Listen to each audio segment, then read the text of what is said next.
সুপ্রিয় ভিউয়ার্স, আসসালামু আলাইকুম। বরাবরের মতো আমি তাহমিনা সুচি সবাইকে শুভেচ্ছা জানাচ্ছি আমার ইউটিউব চ্যানেল আনান্তিস কিচেন ফেস্টিভ্যাল থেকে। আজকের নতুন রেসিপিতে থাকছে মজাদার খিরসা রেসিপি। এই খিরসাটা বানানো থাকলে যখন তখন এটা দিয়ে মালাই রোল সহ পাটিসাপটা পিঠা ও অন্যান্য যে কোনো পিঠা বানানো যেমন যায়, পাশাপাশি শুধু ডেজার্ট হিসেবেও এটা খাওয়া যায়, যেটার স্বাদ কিনা অতুলনীয়। এটা বানিয়ে ফ্রিজে এয়ারটাইট বক্সে কয়েকদিন পর্যন্ত রাখা যায়।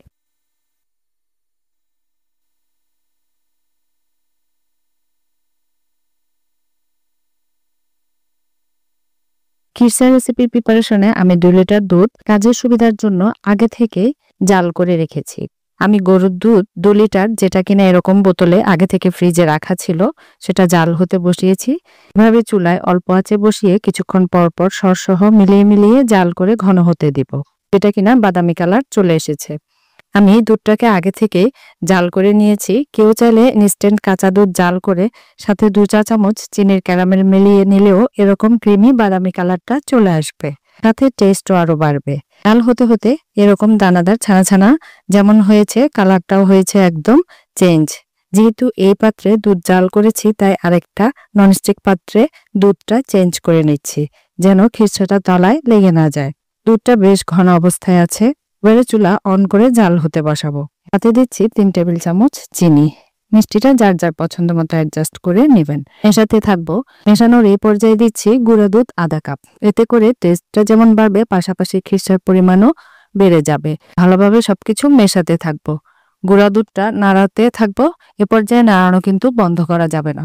মেশানোর এই পর্যায়ে দিচ্ছি পোলাও চালের গুঁড়া 2 চা চামচ। সামান্য দুধে মিশিয়ে দুধের সাথে মেলাবো। শুধু দুধ দিয়ে খিরসা বানালে এর পরিমাণটা অল্প হবে, তাই এই পোলাও চালের গুঁড়াটা মেশানো। পোলাও চালের গুঁড়া ছাড়া অন্য কোনো খাওয়ার বা চালের গুঁড়া মেশালে এর টেস্টটা ভালো আসবে না। এ পর্যায়ে সবকিছু নেড়েচেড়ে মেশাতে থাকবো। চালের গুঁড়ো দেওয়াতে দ্রুত ঘন হয়ে আসছে। চুলা লোতে রেখে আরো 3-4 মিনিট মেশাবো। সবশেষে অ্যাড করছি 1/4 চা চামচ এলাচের গুঁড়া। মিলিয়ে নিচ্ছি। এই তো হয়ে এসেছে। খুব বেশি আর ঘন করব না, চুলা বন্ধ করে দেব। এটা ঠান্ডা হলে আরো ঘন হয়ে আসবে।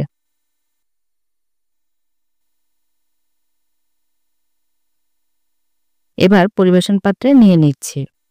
কিছুক্ষণ পর এটা রুম টেম্পারেচারেই আরো স্টিকি হয়ে এসেছে। এটা এতটা টেস্টি, আমি এমনি এমনি বেশ খানিকটা খেয়ে নিয়েছি।